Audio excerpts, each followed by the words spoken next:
You know, I was basically stating what I saw in Dennis Smith and what I saw from him and him coming out and watching the draft, and you know, thought that he would be a great fit here with Porzingis. You know, and that's not to saying that Frank won't be a great fit. I haven't seen much of him.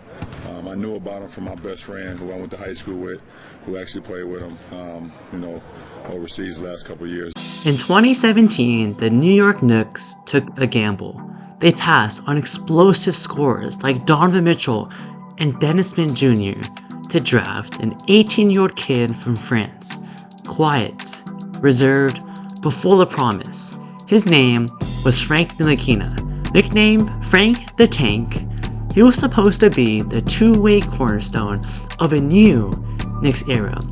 But by the age of 25, Frank the Tank was on the brink of leaving the league entirely. So, what happened to Frank Ntilikina? Before we start, make sure to like the video, subscribe to the channel, as it further motivates you to make more videos just like this. Frank Ntilikina was born in Belgium in 1998, but his story starts in Rwanda, where his parents fled from a genocide before settling in France. Raised there, young Frank didn't grow up chasing the NBA dream. He was just a tall, lanky kid who loved the game and quietly put in the work. At the age of 5, he first picked up a basketball, and by the age of 10, he had joined Strasbourg's youth academy.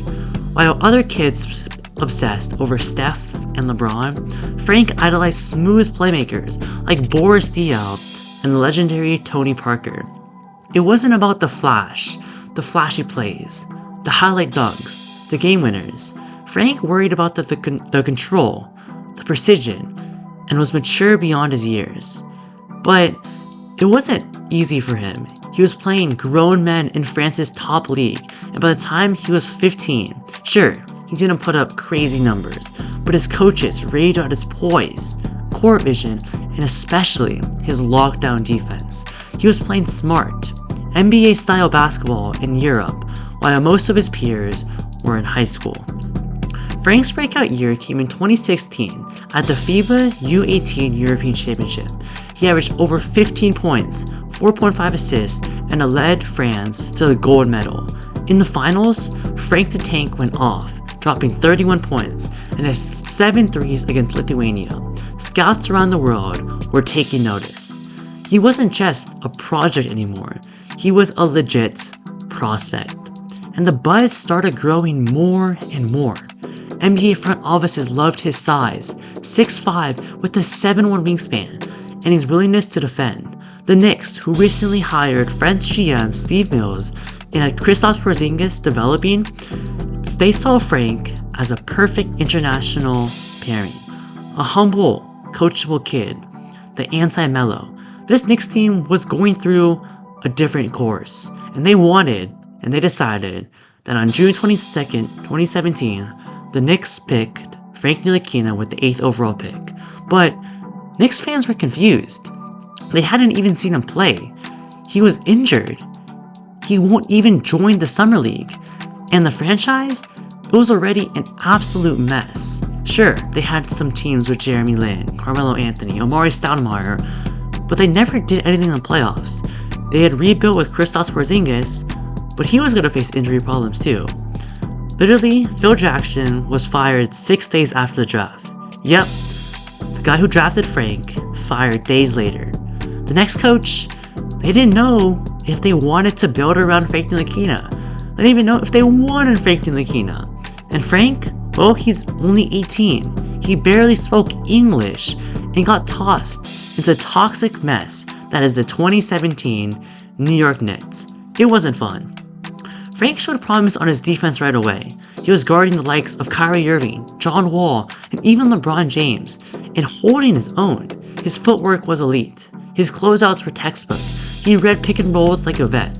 But the offense, it just never clicked. He was hesitant, afraid to shoot, unsure when to attack. His handle was still stiff. His shot release was slow. In year 1, he averaged just 6 points and 3-point assists on just atrocious 36% shooting. Quotes from analysts said that he plays not to mess up, instead of playing to make plays. And well, the Knicks weren't helping either.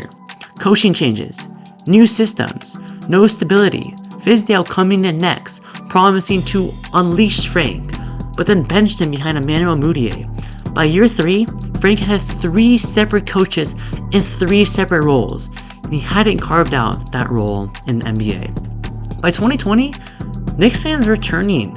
They've seen other young guards, like Donovan Mitchell, pick 5 spots later become all-stars, while Frank, meanwhile, still hadn't scored 20 points in a game, not a single time. He became a polarizing figure, yes, beloved for his defense, but mocked for his offense, and with each missed jumper, each quiet game, the bust label grew louder. In 2020, he only averaged 2.7 points. DMPs were starting to pile up. The Knicks didn't pick up extension, and in summer 2021, Frank Ntilikina's New York experiment officially ended. But it wasn't over for Frank. Frank got a second shot with the Dallas Mavericks. Coach Jason Kidd liked his enthusiasm, his energy. Luka liked him. His role was clear. Come off the bench, play hard-nosed defense, and don't try to be something you're not. In the 2022 playoffs, Frank shined in spots. He helped shut down Chris Paul and Devin Booker in a surprising Mavs run to the Western Conference Finals. It seemed like he had finally carved out a lane as a 3-and-D specialist. But sure, even though the defense was there, the offense was limiting him. He struggled to hit threes consistently, and in the modern NBA, you just can't survive as a guard who can't score. By 2023, the Mavericks had moved on. But there was one more chance. Frank signed with the Charlotte Hornets that same offseason, a team desperate for defense and depth. Built around LaMelo Ball already, they had some talent, but they needed defense, a little spark.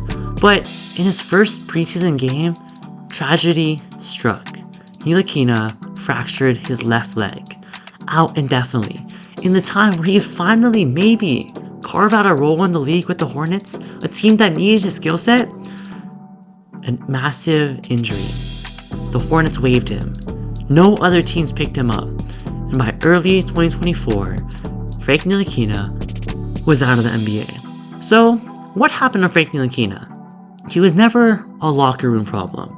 He was never a guy who didn't care. He showed up, played hard, played defense.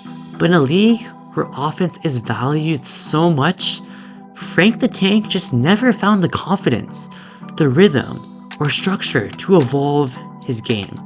He's only 26. He recently went back to Europe. And if he dominates in the EuroLeague, he might have a chance to return to the NBA as a more polished player. But unless his offensive game improves, his time in the league might be over. Frank Ntilikina was a player with the tools, but not the timing. A player with the heart, but not the role. And sometimes that's all it takes to go from a top lottery pick to an afterthought. So comment down below, was Frank Ntilikina a bust?